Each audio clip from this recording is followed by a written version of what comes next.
Please like, share, comment, and subscribe. سيئات أعمالنا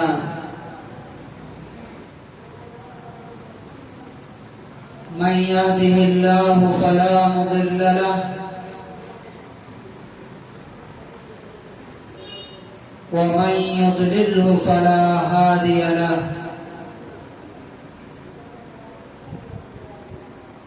ونشهد أن لا إله إلا الله وحده لا شريك له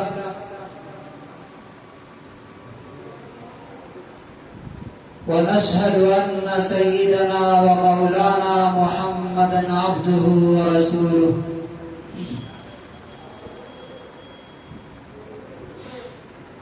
أما بعد فأعوذ بالله من الشيطان الرجيم بسم الله الرحمن الرحيم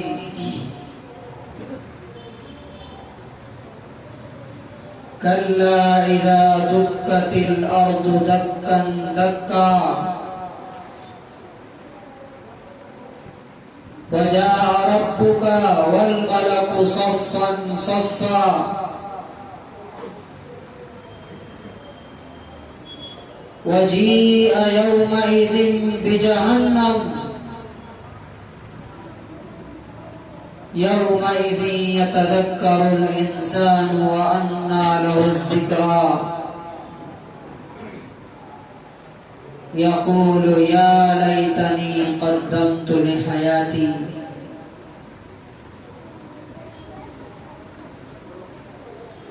وقال تبارك وتعالى وأنفقوا مما رزقناكم من قبل أن يأتي أحدكم الموت فيقول رب لولا أخرتني إلى أجل قريب فأصدق وأكن من الصالحين وقال تبارك وتعالى وما تقدموا لأنفسكم من خير تجدوه عند الله هو خيرا وأعظم أجرا واستغفروا الله إن الله غفور رحيم وقال النبي صلى الله عليه وسلم اتقوا النار ولو بشق تمرة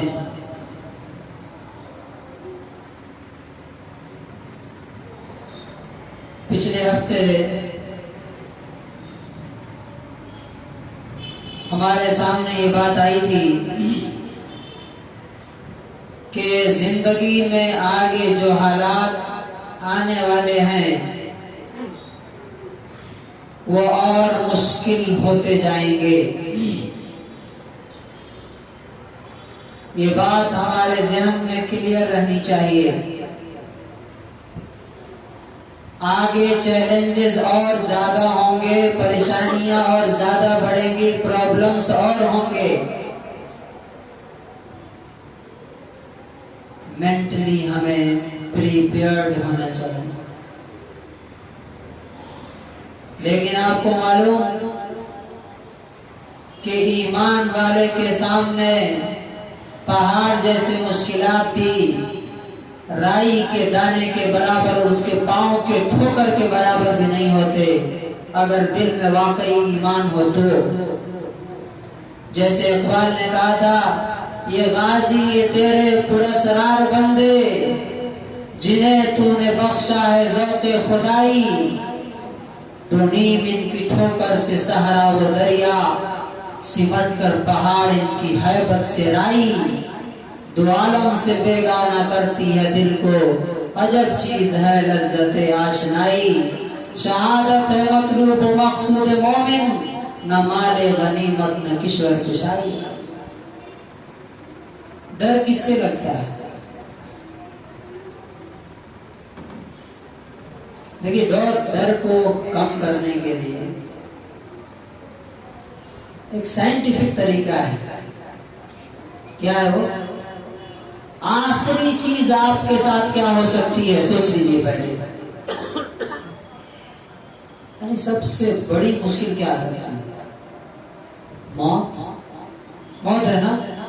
سب سے بڑی مشکل ہمارے لیے اس دنیا میں کیا ہو سکتی ہے؟ موت سے بڑی کوئی مشکل ہے نہیں. اور ایک مومن کا جس کے اندر ایمان ہے اس کو تو تلاش ہے اس موت کی، کہ جیسے اقبال نے کہا کہ شہادت ہے مطلوب و مقصود مومن، نہ مال غنیمت نہ کشور کشائی.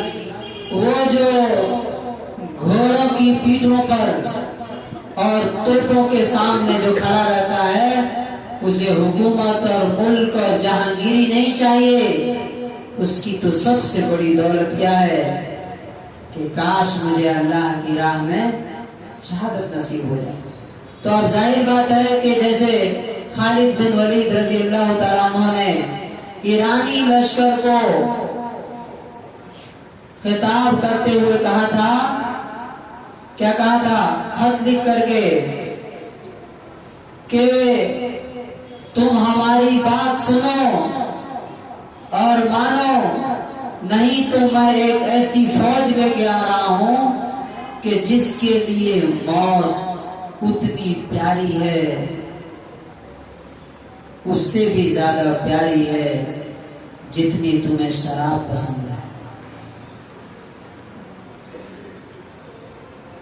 تمہیں شراب سے جتنی محبت ہے، ہمارے ساتھ جو قوم آ رہی ہے موت سے اس سے اتنی ہی محبت ہے. اس لیے کہ موت کو موت نہیں سمجھتی، بلکہ وہ کیا سمجھتی ہے؟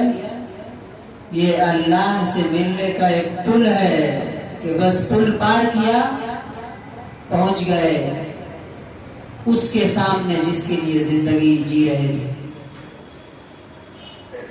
تو ان مشکلات سے مقابلے کے لیے میں نے رسول اللہ صلی اللہ علیہ وسلم کی جو حدیث بتائی تھی 4 پوائنٹ میں، یاد ہے آپ کو؟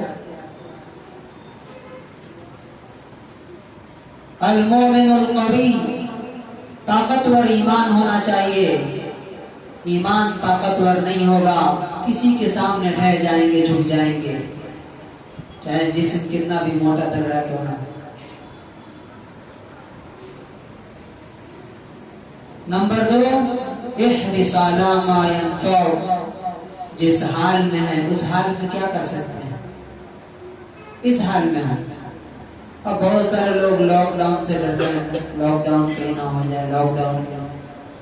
بھائی یہ سوچئے کہ لاک ڈاؤن ہو جائے گا تو میں کیا کر سکتا ہوں، وہ کیجیے. اس حدیث میں ہی بتایا گیا احرص علی ما ينفعک. نمبر 2، واستعن باللہ، اللہ سے مدد مانگتے رہو. اور تیسری چیز ولا تعجز، کبھی بھی ہمت مت ہارو،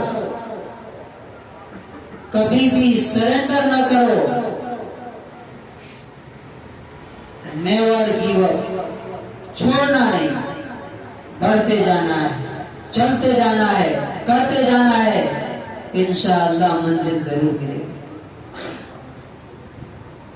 اور اگر کوئی معاملہ تم پر حاوی ہو جائے، تمہارے دل و دماغ کو مغلوب کر دے، تو کیا کہو؟ قدر اللہ، اللہ کی تقدیر تھی یہ جو میرے ساتھ ہوا. کچھ بھی ہوا، اچھا ہوا یا برا ہوا، کیا تھی یہ؟ اللہ کا فیصلہ تھا.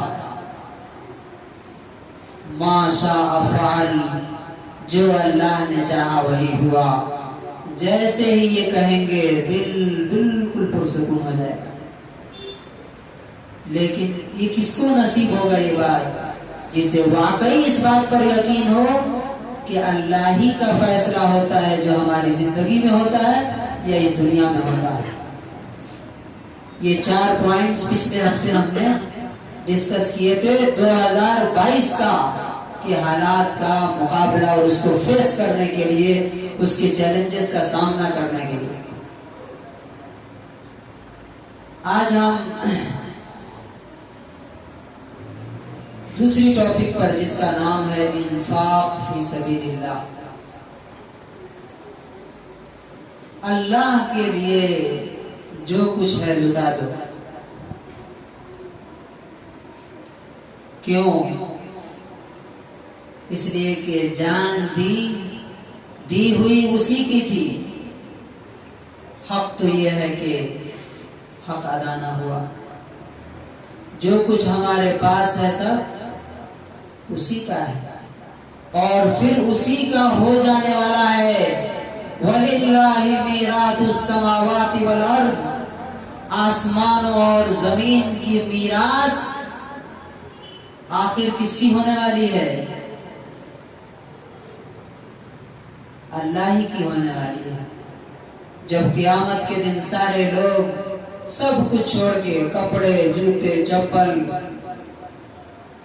ننگے پاؤں، ننگے بدن اللہ کے سامنے آئیں گے، تو اس دن پوری زمین کس کی ہوگی؟ وَلِلَّهِ مِيرَاثُ السَّمَاوَاتِ وَالْأَرْضِ، ارے زمین و آسمان کی میراث تو اللہ ہی کی ہے، تم دے دو گے تو وہ تمہارا ہو جائے گا ہمیشہ کے لیے۔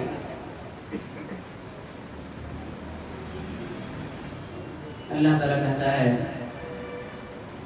سورہ نمبر 89 آیت نمبر 21 سے 24 تک کی آیات ہے، کَلَّا اِذَا دُکَّتِ الْأَرْضُ دَکًّا دَکًّا، تم کس خیال میں ہو؟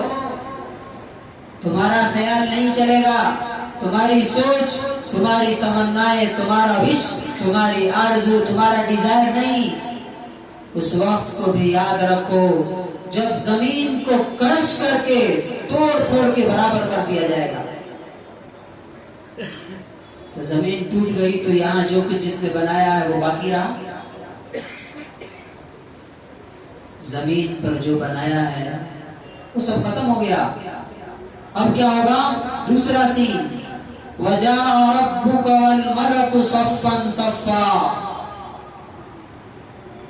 تیرا مالک جو ابھی ممبر سے میرے ذریعے بات کر رہا ہے، وہ کل تمہارے سامنے آ کے تم سے بات کرے گا۔ ابھی میں کس کی بات بتا رہا ہوں؟ میری بات نہیں ہے۔ جو ابھی انڈائریکٹ بات کر رہا ہے وہ ڈائریکٹ تمہارے سامنے آئے گا۔ وَجَاءَ رَبُّكَ، تیرا رب تیرے سامنے آئے گا۔ کیسے آئے گا؟ وَالْمَلَكُ صَفًّا صَفًّا، فرشتے کیوں لگا کر کے کھڑے ہوں گے، لائن لگا کر کے کھڑے ہوں گے۔ جیسے آپ نے دیکھا ہوگا کہ اگر کوئی بڑا آدمی آتا ہے، کوئی سی ایم، کوئی پی ایم، تو کیسے اس کو چاروں طرف سے کمانڈوز گھیرے رکھتے ہیں؟ وہ تو اس لیے گھیرے رکھتے ہیں کہ اس کی حفاظت کرتے ہیں، لیکن اللہ رب العزت کے سامنے فرشتے کس لیے کیوں میں کھڑے ہوں گے؟ کہ کیا حکم ملتا ہے کس کے بارے میں، فوراً امپلیمنٹ کرنا ہے، مجھے کرنا ہے سب سے پہلے۔ اسی لیے جب اللہ تعالیٰ کہے گا کسی کے بارے میں خذوہ، اس کو پکڑو، تو ایک آدمی کو پکڑنے کے لیے، اس کی تفسیر میں مفسرین لکھتے ہیں، ایک آدمی کو پکڑنے کے لیے 70,000 فرشتے دوڑیں گے ایک ساتھ، کہ میں اللہ کا حکم پہلے پورا کروں۔ اس لیے کیوں میں کھڑے ہوں گے۔ وَجِيءَ يَوْمَئِذٍ بِجَهَنَّمَ، تیسری بات، اس دن جہنم کو تمہارے سامنے لایا جائے گا۔ اللہ تعالیٰ ڈراتا نہ ہے، آج ڈرا رہا ہے، فَاتَّقُوا النَّارَ، آگ سے بچو، آگ سے بچو، جہنم سے بچو۔ اس دن وہ جہنم سامنے لا کے دکھا دی جائے گی کہ دیکھو یہ ہے، اور کیا حالت ہوگی؟ تَكَادُ تَمَيَّزُ مِنَ الْغَيْظِ، ایسا لگے گا جیسے غصے سے ابھی پھٹ جائے گی، پھٹ جائے گی، چیخ رہی ہوگی، چلا رہی ہوگی. یومئذ یتذکر الانسان، اس دن انسان کو ہوش آئے گا. وَأَنَّىٰ لَهُ الذِّكْرَىٰ، اب ہوش آنے کا کیا فائدہ؟ وقت گزر چکا، ٹرین جا چکی منزل سے، اب اسٹیشن پہ رونے گانے سے کوئی فائدہ نہیں. اس وقت انسان کیا کہے گا؟ یا لیتنی قدمت لحیاتی، اے کاش میں نے اپنی زندگی کے لیے کچھ کیا ہوتا. یہ ہے مین پوائنٹ جس پہ میں توجہ دلانا چاہتا ہوں. کیا کہے گا؟ اچھا یہ کون کہے گا؟ یہ کون کہے گا؟ جس نے پہلے سے کیا ہوگا وہ یہ نہیں کہے گا. وہ تو کہے گا جب اس کے داہنے ہاتھ میں ملے گا نام اعمال، وہ کہے گا انی ظننت انی ملاق حسابیہ، مجھے یقین تھا کہ مجھے اپنے رب کو حساب دینا ہے، اس لیے میں تیاری کر کے آیا تھا. تو وہ تو خوشی سے اچھل پڑے گا. یہ کون کہے گا یا لیتنی قدمت لحیاتی؟ یہ وہ انسان کہے گا جس نے دنیا میں سارے لوگوں کو خوش کرنے کی کوشش کی لیکن اللہ کو خوش نہیں کر سکا، اپنی زندگی کے لیے کچھ نہیں کیا، دوسروں کے لیے کرتا رہا. وہ کہے گا اے کاش میں نے اپنی زندگی کے لیے کچھ کیا. یہاں جو غور کرنے کی بات ہے وہ کیا ہے؟ انسان یہ نہیں کہے گا اس زندگی کے لیے کیا ہوتا نہیں، یا آخرت کے لیے کیا ہوتا نہیں، اپنی زندگی کے لیے کیا ہوتا. یہ بہت ہی غور کرنے کی بات ہے. کیا مطلب ہے اس کا؟ کہ وہاں جانے کے بعد، وہاں کے حالات دیکھنے کے بعد لگے گا کہ وہ زندگی تھی نہیں، وہ تو خواب تھا،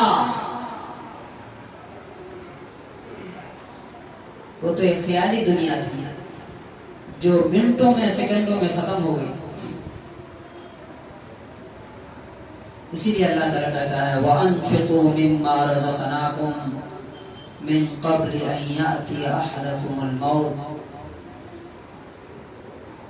سورہ نمبر 73 آیت نمبر 10 میں اللہ تعالیٰ کہتا ہے خرچ کرو جو کچھ ہم نے تم کو دیا ہے اس میں سے. کیا کیا دیا ہے؟ پیسہ دیا ہے، پیسہ ہے تو پیسہ خرچ کرو. پیسہ نہیں ہے تو کیا خرچ کرو؟ جسم دیا ہے، طاقت دی ہے، صحت دی ہے، وہ خرچ کرو. علم دیا ہے تو علم سکھاؤ. بولنے کی طاقت دی ہے تو بولو. جیسے میں بول رہا ہوں، آپ ممبر پہ نہیں بول سکتے ہو، ایک آدمی کے سامنے بول سکتے ہو، بولو. ایک آدمی کو سمجھا سکتے ہو، گھر والوں کو یعنی اس میں ہر چیز آ جاتی ہے. تمہارے پاس کروڑوں نہیں ہے، 1 روپیہ ہے، 1 روپے میں سے کتنا خرچہ کر سکتے؟ جو ہم نے دیا ہے اسی میں سے خرچ کرو. چنانچہ صحابہ کرام کے بارے میں آتا ہے کہ اذا امرنا رسول اللہ صلی اللہ علیہ وسلم بالصدقہ، جب اللہ کے رسول حکم ہمیں کہتے تھے کہ اللہ کے راہ میں خرچ کرو، تو فَيُحَامِلُ أَحَدُنَا، ہم میں سے کئی لوگ جا کر کے کلی کا کام کرتے تھے. کلی سمجھتے ہیں نا، وہ پیٹھ پہ بوجھ ڈھونا، کلی کا کام کرتے تھے یہودیوں کے یہاں، اور وہاں سے جو مزدوری ملتی تھی اسے لا کر کے اللہ کے رسول کے سامنے دیتے. اور یہ کس لیے ضروری ہے؟ ایسا کیوں کریں؟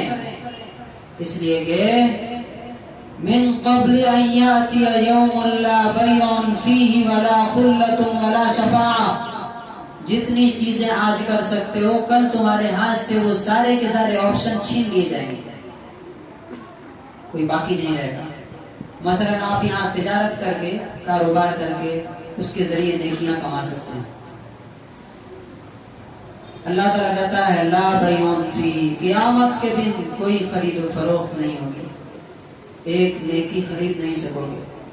ایک نیکی پوری دنیا دے کر کے چاہو گے کہ خرید لو، نہیں ملے گی.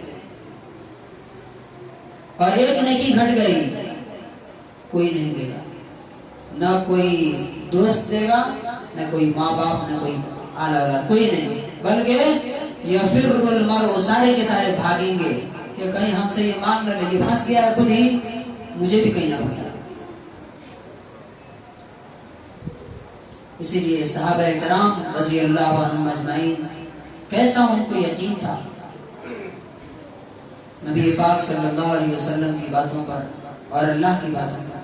جیسے یہ آیت اتری، من ذا الذی یقرض اللہ قرضا حسنا، کون ہے جو اللہ کو اچھا قرض دے اور اللہ تعالیٰ اس کو بڑھا کر کے کئی گنا کر دے؟ تو ابو الدحداح انصاری رضی اللہ عنہ نبی صلی اللہ علیہ وسلم کے پاس آتے ہیں اور کہتے ہیں، یا رسول اللہ، اے اللہ کے رسول، ان اللہ لا یرید منا القرض، اللہ ہم سے قرض مانگتا ہے۔ اللہ کے رسول فرماتے ہیں ہاں۔ تو کہا ناولنی یدک، ہاتھ دیجیے اپنا۔ عربوں میں یہ رواج تھا کہ جب کوئی بات بہت پختہ اور مضبوط اسٹرانگ وے میں کرنی ہوتی تھی تو ہاتھ پہ ہاتھ رکھ کے بولتے تھے کہ اس پہ ہاتھ رکھیے، میں عہد کرتا ہوں۔ کہا ہاتھ رکھیے اس پہ۔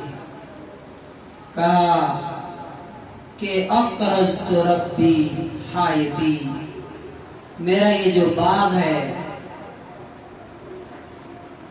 یہ میں نے اللہ کو قرض دے دیا۔ اور آپ کو معلوم ہے کہ وہ باغ میں کتنے پیڑ تھے؟ اچھا ایک اور چیز، اس وقت جو زندگی گزارنے کے لیے یہی اونٹ، اونٹنی، بکری اور نہیں تو باغ، کھجور کے باغ۔ عبداللہ ابن مسعود کہتے ہیں 600 پیڑ تھے اس میں۔ کتنے؟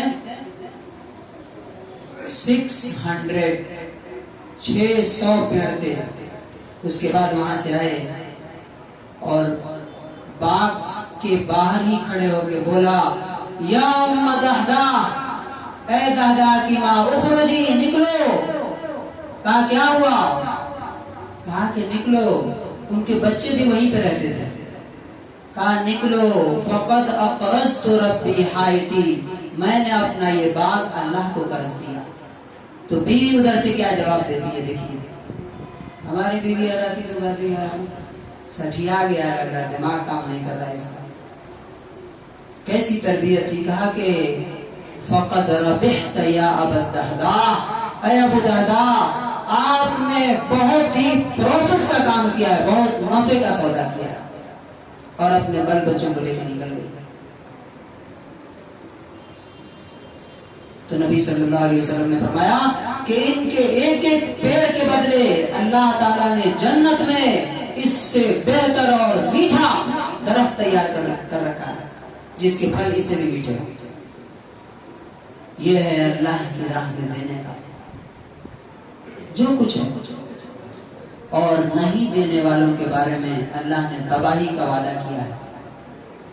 تباہی، وَيْلٌ لِكُلِّ هُمَزَةٍ لُمَزَةٍ، ہمزہ اور لمزہ کے لیے تباہی ہے۔ یہ کون لوگ ہیں؟ الذی جمع مالا وعددا، جو مال جمع کرتا ہے اور اس کو گنتا رہتا ہے۔ گنتا رہتا ہے کا مطلب کیا ہے؟ آج 1 لاکھ ہے تو کل کس فکر میں رہتا ہے؟ 2 لاکھ ہو جائے۔ 1 کروڑ ہے تو کیا چاہتا ہے؟ 2 کروڑ ہو جائے۔ 2 مکان ہے تو کیا چاہتا ہے؟ 1 اور ہو جائے۔ یہ گنتا رہتا ہے کا مطلب اس کو بڑھانے کی فکر میں رہتا ہے۔ اللہ تعالیٰ کہتا ہے یحسب ان مالہ اخلدہ، کیا وہ سمجھتا ہے کہ اس کا مال اسے دنیا میں ہمیشہ رکھے گا؟ نہیں، یہ مال چند دن کے لیے اسے دیا گیا ہے، وہ دے یا نہ دے اس سے چھین لیا جائے گا۔ اور سورہ قلم کے اندر اللہ نے واقعہ ذکر کیا ہے کہ جو کنجوسی کرتے ہیں، جو بخل کرتے ہیں، جن کے اندر اسٹنجینس، بخل ہوتا ہے، ہاتھ مٹھی بند کر کے رکھتے ہیں، تو اس کا ایک واقعہ بیان کیا ہے کہ ایک شخص تھا، اس کے 2-3 بیٹے تھے۔ وہ بندہ جب پورے باغ سے پھل آتے تھے تو پہلے وہ اللہ کے راہ میں دیتا تھا، اور اس کے بعد گھر لاتا تھا. بیٹوں نے کہا کہ ہمارا باپ بیوقوف تھا, ہم صبح ہی صبح چلیں گے اور چل کر کے جا کر کے وہاں سے پھل توڑ لائیں گے, یہ غریب لوگ جب تک اٹھیں گے اس سے پہلے ہم لے کے آ جائیں گے. صبح میں اٹھے اور گئے, جا کے دیکھا تو باغ کی جگہ پہ کچھ بھی نہیں تھا. کیا ہوا تھا؟ فطاف علیہا طائف من ربک وہم نائمون, وہ سو رہے تھے, اسی دوران اللہ کی طرف سے ایک آگ آئی اور اس نے اس پورے آگ کو جلا کر کے راکھ کر دیا. کس وجہ سے؟ اس سے سبق کیا ملتا ہے؟ آپ اگر کسی کو دے سکتے ہیں اور نہیں دیتے ہیں تو کہیں نہ کہیں برباد ہوگا وہ. اب کس کو دینا ہے؟ تلاش کیجئے, ڈھونڈیے. اکثریت مسلمانوں کی ضرورت مند ہے, چاہے وہ آپ کے سامنے بولے یا نہ بولے. نوجوانوں کو کاروبار کرائیے, اگر دینی تعلیم کی کمی ہے دینی تعلیم دلوائیے. نوجوانوں پر محنت کیجئے, غریبوں کو, یتیموں کو. میں کہتا ہوں کہ نوجوانوں کو جماعت میں بھیجئے, جو جماعت میں جا سکتا ہے اس کو جماعت میں بھیجئے, جو کہیں سے ہدایت دوسری جگہ سے حاصل کر سکتا ہے وہاں لے کے آئیے, اپنے پیسے سے بھیجئے. اور جہاں تعلیم کا نظم نہیں وہاں تعلیم دیجئے. جو یتیم ہیں, غریب ہیں, ان کو سہارا دیجئے. جو قرض دار ہیں ان کے قرض کے دور کرنے کے لیے کوشش کیجئے.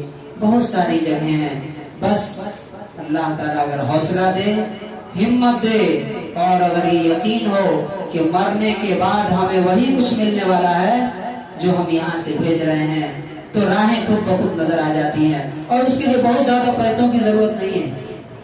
آپ کو میں بتاتا ہوں ایک حیرت انگیز بات. یہاں ٹمکور میں علماء اور ائمہ کا ایک گروپ ہے, جو اماموں کو کتنی تنخواہ ملتی ہے معلوم نہ آپ لوگوں کو؟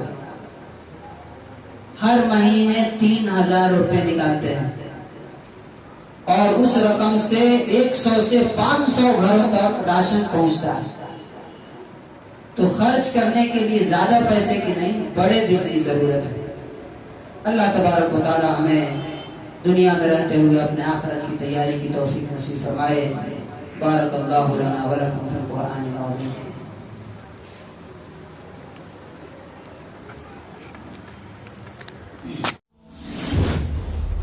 Thanks for watching this video.